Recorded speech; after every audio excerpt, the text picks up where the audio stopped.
कि सिंहासन को खड़ा रखेगी काव्य ताप की धरती। चार पंक्तियां केवल और चौथी पंक्ति पहुंच जाए तो जो शीर्षक आज के कवि सम्मेलन का है, मैं उस शीर्षक को पढ़ने की कोशिश कर रहा हूं। निवेदन करना चाहता हूं कि प्राण वंदना करती आई शौर्य जाप की धरती, सिंहासन को खड़ा रखेगी काव्य ताप की धरती। मर्यादा के लिए महल को छोड़ दिया था, लेकिन दुश्मन के आगे झुकी नहीं राणा प्रताप की।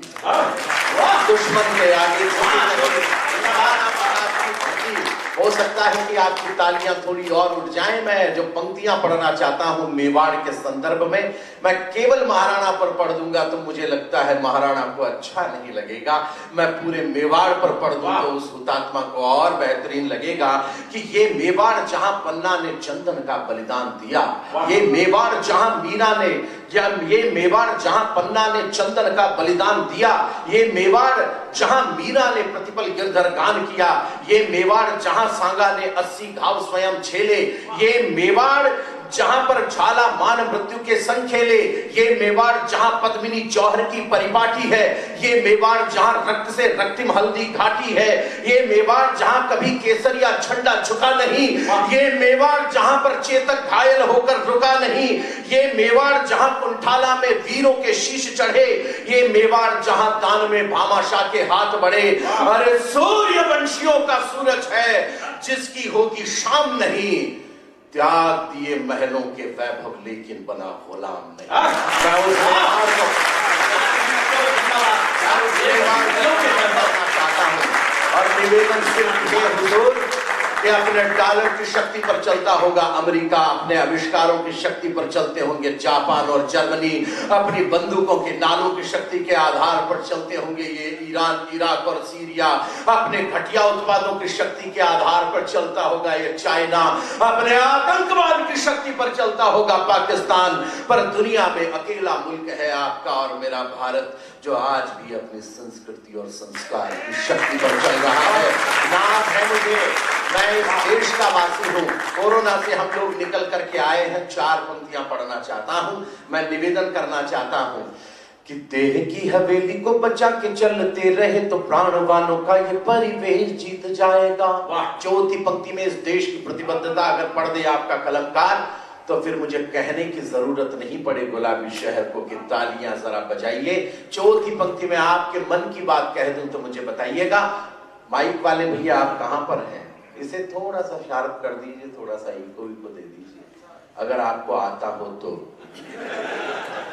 क्योंकि जरूरी नहीं कि देश में हर कुर्सी पर सही आदमी बैठा हो। अपने राजस्थान में तो मामला है कि यहाँ पर कुर्सी पर सही आदमी बैठे हैं और अभी तो सामने भी विराजित हैं। आदरणीय अरोड़ा साहब हैं, आदरणीय बीडी कल्ला साहब हैं, बाफना साहब हैं। मैं चार पंक्तियां आपकी गरिमामयी उपस्थिति को सौंप रहा हूं। निवेदन करना चाहता हूं कि देह की हवेली को बचा के चलते रहे तो प्राणवानों का ये परिवेश जीत जाएगा।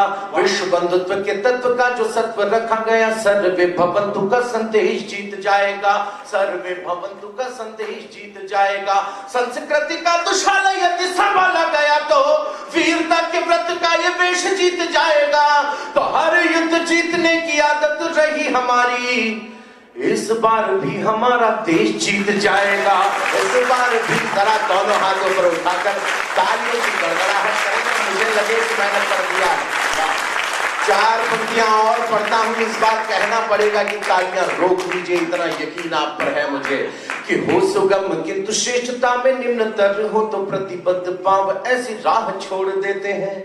कि हो सुगम किंतु श्रेष्ठता में निम्नतर हो तो प्रतिबद्ध पाव ऐसी राह छोड़ देते हैं। तो ऋषि मुनि जब मौन त्याग कर जागते हैं, वाचालों के क्रूर दंभ को निचोड़ देते हैं। वाचालों के क्रूर दंभ को निचोड़ देते हैं। तो महाकाल के पुजारी मृत्युंजय भज कर काल चक्र के कुचक्र को मरोड़ देते हैं। काल चक्र के कुचक्र को मरोड़ देते हैं।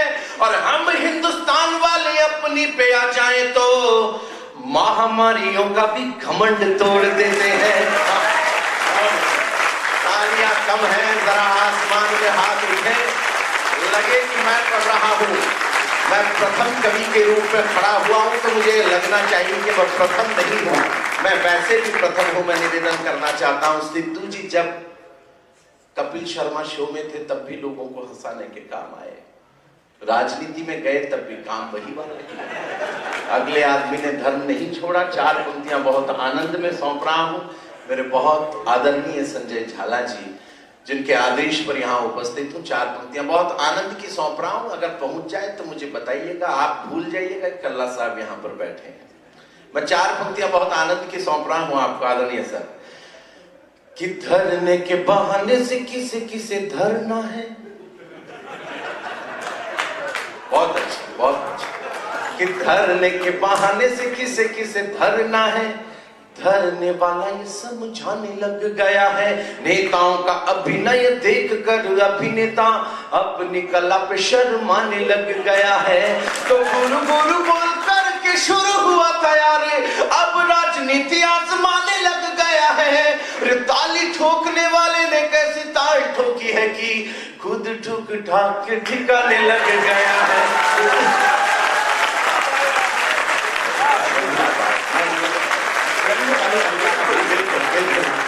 भाई साहब इस कविता के बाद तो तिरंगे की कविता ही मैं सुनाऊंगा, मैं निवेदन कर रहा हूं। आइए मैं तिरंगे की कविता आपको सुना दूं। मेरे जीवन की सर्वश्रेष्ठ रचना है आदरणीय। ये सारी बातें आप भूल जाइएगा, ये तो केवल पार्ट ऑफ परफॉर्मेंस है। कुछ लोग हैं जो ये सुनने भी आते हैं और उन्होंने ताकीद भी की है। यहां पर कोई खड़ा होता है कल्ला साहब और ये कहता है, आपने सैनिकों का जिक्र किया, मुझे अच्छा लगा, क्योंकि सैनिक देशभक्ति, राम, वंदे मातरम, आस्थाएं, महाराणा प्रताप, ये किसी एक पार्टी की जागीर नहीं है हुजूर, ये पूरे देश की जागीर है। तब निवेदन कर रहा हूं, कोई यहां खड़ा होता है और ये बात कहता है कि ये जो सैनिक है ये तो भर्ती ही मरने के लिए हुए। कोई खड़ा होता है और ये कह देता है कि तनख्वाह मिलती है इसलिए मरना चाहिए। मैं आपसे एक सवाल करना चाहता हूं, उद्योगपति बैठे सामने, आपके यहां पर जो कर्मचारी काम करता है लाखों करोड़ों के पैकेजेस पर, किसी दिन उठे हुजूर, सुबह अपने उस कर्मचारी को कहें कि मैं तुम्हें तनख्वाह देता हूं, तुम मेरे लिए अपनी जान दे दो, 2 मिनट में आपकी बड़ी से बड़ी नौकरी को छोड़ करके चला जाएगा। पर आखिर क्या है ऐसा कि वो सरहद पर खड़ा होकर अपने कंधे पर बंदूक टांग कर, पत्नी के मांग के सिंदूर को भुलाकर, बच्चों के खिलौनों की जिद को भुलाकर, माँ के धड़कते हुए सीने को भुलाकर, बहना के राखी के धागे को भुलाकर इस देश के लिए जान देने में कभी एक सेकंड भी नहीं सोचता। कुछ तो होगा। क्या है इस सैनिक की जिंदगी में तिरंगा, पहला बंदा। आपको निवेदित कहना कुछ भी नहीं है, कविता आपसे बात करना चाहती, सुना। और माइक वाले, आपने माइक बहुत बेहतरीन कर दिया, इसे इतना ही बेहतरीन मेरे खड़े रहने तक रखिएगा, बाकी का आपने वो कोई लेना देना ही नहीं। सुनाता हूं, सुनिए। कि चाहे खबर न बन पाए अखबारों की, चाहे खबर न बन पाए अखबारों की, मिल पाए ना सलामिया हथियारों की, चाहे प्राण दान का कोई दिवस बने ना पूजन हो, ना गीतों में ढाले जाए ना कंठों से वंदन हो, चाहे मेरी प्रतिमा ना फिर चौराहों पर खड़ी मिले, चाहे ना किस्मत को आंखों के आंसू की लड़ी मिले, तो ये जहरीला घूंट कसम से, ये जहरीला घूंट कसम से हंस करके पी जाऊंगा, मेरी मौत को मिले तिरंगा, मरकर भी जी जाऊंगा। आभार। कविता के नाम पर इतनी तालियां हो गई, अच्छा लगा मुझे। मेरी मौत को मिले तिरंगा, मरकर भी जी जाऊंगा। तो किसी किसी को इस दुनिया में एक दीवाना मिलता है, तिरंगे से बात कर रहा है, वो औकात है उसकी, वो कर सकता है कि किसी किसी को इस दुनिया में एक दीवाना मिलता है, दीवाने तो चार मिले पर एक तराना मिलता है, पर जितने दीवाने हैं तेरे उससे अधिक तराने हैं। तुझ पर जान लुटाने वाले कितने ही अफसाने हैं, देश प्राण है जिनका तू उनके प्राणों की माला है। तुझे नहीं ये पता तिरंगे कितना किस्मत वाला है, तुझे नहीं ये पता तिरंगे कितना किस्मत वाला है। क्या होता है इस दुनिया को दीवाना बदलाऊंगा, मेरी मौत को मिले तिरंगा, मरकर भी जी जाऊंगा, मैं मरकर भी जी जाऊंगा। मेरे बहुत आदरणीय बड़े भाई भरत औला जी यहाँ पर बैठे, उनकी उपस्थिति को प्रणाम करता हूँ। अगला बंद आपको दे रहा हूँ, सुनाता हूँ, सुन लीजिएगा कि हमने मर्जी से पहना है वतन परस्ती का बाना, हमने धड़कन से गाया सरहद की रक्षा का गाना। तो निगरानी में चौकस आंखें अश्कों के धारे भूली, जरा महसूस करके सुने कि निगरानी में चौकस आंखें अश्कों के धारे भूली, बारूदों के बादल छाए और धरती तारे भूली, हुए समर्पित हम इतने की मन को ना तन याद रहा तो वंदे मातरम और जनगण मन याद रहा। याद आभार आपका तालियों के लिए, याद रहा तो वंदे मातरम और जनगण मन याद रहा। अंतिम घड़ियों तक भी मैं तो गीत वतन का गाऊंगा, मेरी मौत को मिले तिरंगा, मरकर भी जी जाऊंगा। मैं आखिरी बंद आपसे विदाई भी चाहता हूँ कि तिरंगे के लिए उसकी जो दीवानगी है सैनिक की, दीवानगी की पराकाष्ठा आपको बता दूं, पूरी कविता में कुछ बोला नहीं आपसे, आपसे बड़ा विश्वास है, आप पर यकीन बहुत है, इसलिए कुछ कहा नहीं। लेकिन पहली बार निवेदन करता हूं कि उस पंक्ति को सुनने के बाद अगर आपको ये लग जाए कि इससे बड़ी दीवानगी सैनिक की तिरंगे के प्रति ना तो वो बता सकता है न हो सकती है, तो इस सदन में बैठा हुआ हर व्यक्ति अपने दोनों हाथ आसमान में उठाकर उनके लिए तालियों की गड़गड़ाहट कीजिएगा, जिनका प्रतिनिधित्व एक कालखंड में हमारे कर्नल साहब ने किया, जिनकी वजह से मैं कविता पढ़ पा रहा हूं और आप सुन पा रहे हैं। उसकी पत्नी को काव्याधार बनाता हूं और आपको बताता हूं कि तिरंगे की दीवानगी क्या है, उसके मन में सुनाता हूं। आप महसूस करें तो उठा दीजिएगा हाथ। आखिरी बंद आपसे विदाई कि तकती आंखें थकती आंखें, अब तकती आंखें थकती आंखें, अपने घर को भूल गया।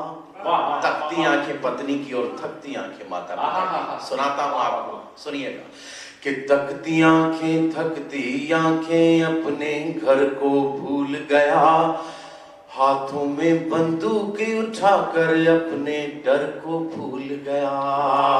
तो महकी रातों और बाहों के घेरों को भूला, सरहद के फेरों के आगे सातों फेरों को भूला।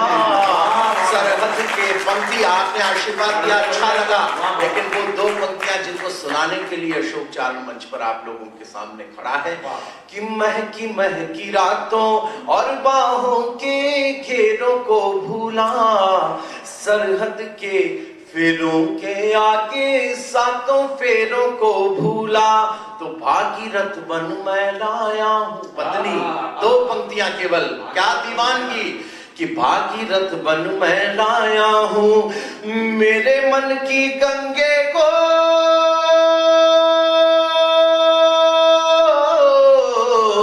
भागीरथ बन मैं लाया हूं, मेरे मन की गंगे को उसकी आंखें मुझको तकती, मेरी तके तिरंगे को। शुक्रिया आपका,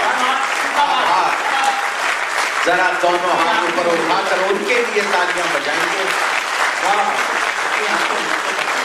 भागीरथ बन मैं लाया हूँ मेरे मन की गंगे को, उसकी आंखें मुझको तकती मेरी तके तिरंगे को, अंतिम घड़ियों तक भी मैं तो अपना फर्ज निभाऊंगा, मेरी मौत को मिले तिरंगा, मरकर आभार और